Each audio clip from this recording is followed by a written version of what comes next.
कश्मीरी कौम जानती है कि हम अनथक मेहनत से हालात पर काबू पा सकते हैं और वो ऐसा ही कर रहे हैं।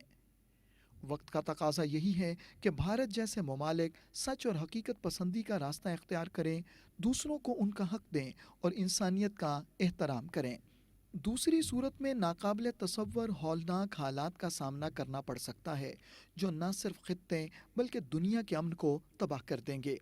इन्हीं हक़ाइक़ को मद्देनज़र रखते हुए तुर्की के सदर ने अक़वाम मुत्तहिदा में आलमी बरादरी और सिक्योरिटी काउंसिल को मसला कश्मीर को इसकी मुतफ़िक़ा तौर पर मंजूर शुदा करारदादों के मुताबिक हल कराने और दोनों ममालिक के दरमियान बामकसद बातचीत पर जोर दिया है। One of the problems to which the international community fails to devote enough attention is the Kashmiri conflict, awaiting a solution for 72 years. The stability and prosperity of South Asia cannot be separated from the Kashmiri issue. Despite the resolutions adopted by the United Nations Security Council, Kashmir is still besieged and 8 million people are still stuck in Kashmir. They cannot get out. In order for the Kashmiri people to look towards a safe future with their Pakistani and Indian neighbors, it is imperative to solve this problem through dialogue on the basis of justice and equality.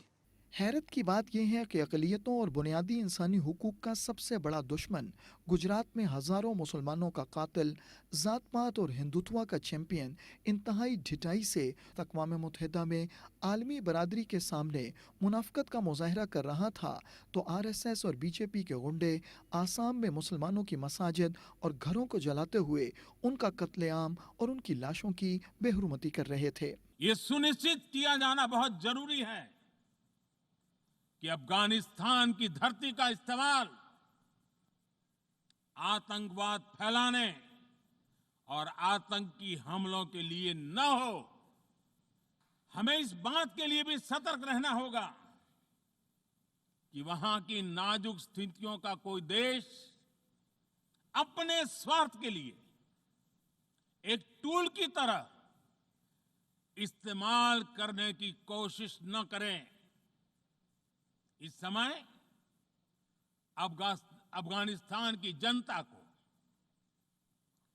वहां की महिलाओं और बच्चों को, वहां की minorities को मदद की जरूरत है और इसमें हमें अपना दायित्व निभाना ही होगा।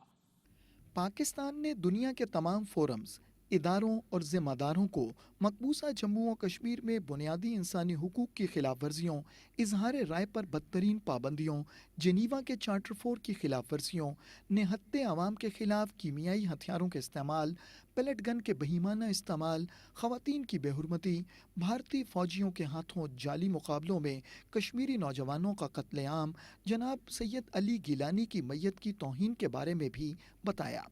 The most recent example of Indian barbarity was the forcible snatching of the mortal remains of the great Kashmiri leader, Sayyid Ali Shah Gilani, from his family, denying him a proper Islamic funeral and burial in accordance with his wishes and the Muslim tradition. Devoid of any legal or moral sanction, this action has been against the basic norms of human decency. I call on this General Assembly to demand that Sayyid Gilani's mortal remains be allowed to be buried in the cemetery of martyrs with the appropriate Islamic rites. Bharat ने दुनिया की super power और जदीद तरीन technology और वसाइल से मालामाल इत्तेहादियों की शिकस्त से सबक नहीं सीखा। वो रियासती जबर से कश्मीरी कौम को कुचलना चाहता है। साथ ही शुमाली इत्तेहाद के दहशतगर्दों के जरिए अफगानिस्तान में अदम इस्तेहकाम पैदा कर रहा है। हर मुजरिम की तरह हिंदुत्व के पुजारी खौफजदा हैं कि अफगान मुजाहिदीन कश्मीरियों की मदद को न आ जाएं।